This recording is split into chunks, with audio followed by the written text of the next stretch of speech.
Do you want to be a manager? Ito yung mga tips na ating pag-uusapan dito sa Dad ng Bayan. Ako nga po pala si Michael Sai, ang inyong Dad ng Bayan.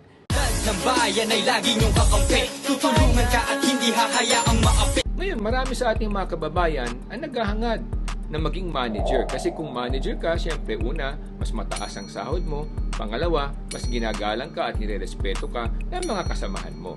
At pangatlo, mas maari ka pang ma-promote at mas lalong bibilis ang pag-angat mo sa buhay at sa iyong katayuan.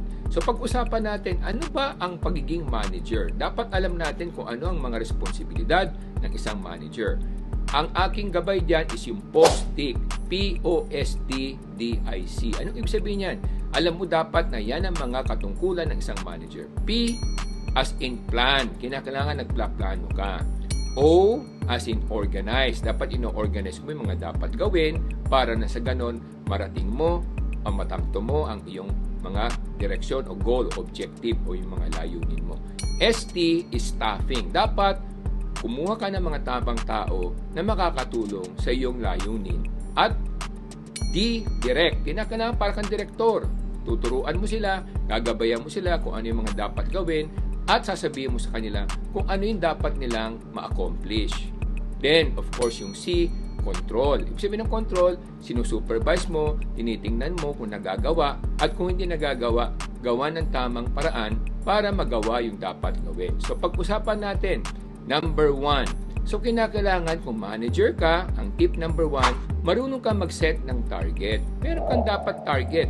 Kung sa benta ba yan, kinakailangan may target ka o kung may dapat gawin, dapat may target ka na dapat matapos ito sa ganitong araw, ganitong oras, sa ganitong budget lamang. Kasi kung matatapos mo pero over the budget ka naman, maraming magagalit sa iyo, lalo yung top management at yung mga may-ari ng kumpanya. So set the goals and then set the timeline. So importante yan. Pangalawa, priority. Ibig sabihin, i-prioritize mo kung ano yung mga hakbang na dapat unahin at yung mga hakbang na kasunod at ano pa yung mga hakbang na dapat gawin. So yan, prioritization. Kinakailangan i-organize mo sarili mo na prioritize mo. Kunyari, kung nagluluto ka, huwag mo muna pakuluan yung mantika kung hindi pa handa yung mga rikado mo. Ihanda mo muna yung mga rikado mo, tapos saka mo pakuluan yung mantika. So ibig sabihin, alam mo kung ano yung dapat na gagawin mo sa tamang oras. Mag-prioritize ka. Number 3, of course, napakahalaga nito. Dapat marunong kang mag-scout ng tao na tama.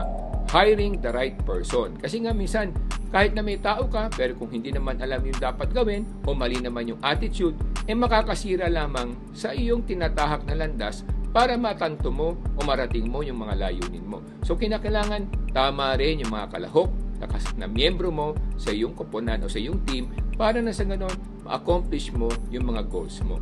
Pang-apat, of course, dapat i-delegate mo. Yan, tip number 4 yan. I-delegate mo, hati-hatiin mo yung mga trabahong dapat magawa at bigyan mo sila ng timeline para na sa ganon, mas madaling magawa yung dapat mong gawin. Pang-lima, of course, dapat sinusupervise mo, minomonitor mo yan. Huwag mo naman silang sakalin at huwag mo silang mayat-maya iniistorbo at binabantayan kasi lalong hindi nila magagawa yung kanilang dapat gawin. Minabantayan mo lang, mayat-maya, tinitignan mo kung nagagawa yung dapat gawin para na sa ganon, marating mo o ma-achieve mo yung iyong goals at mga objectives. Yan mga kababayan, ang aking 5 tips para kayo ay mapili at magkaroon ng pagkakataon maging isang manager.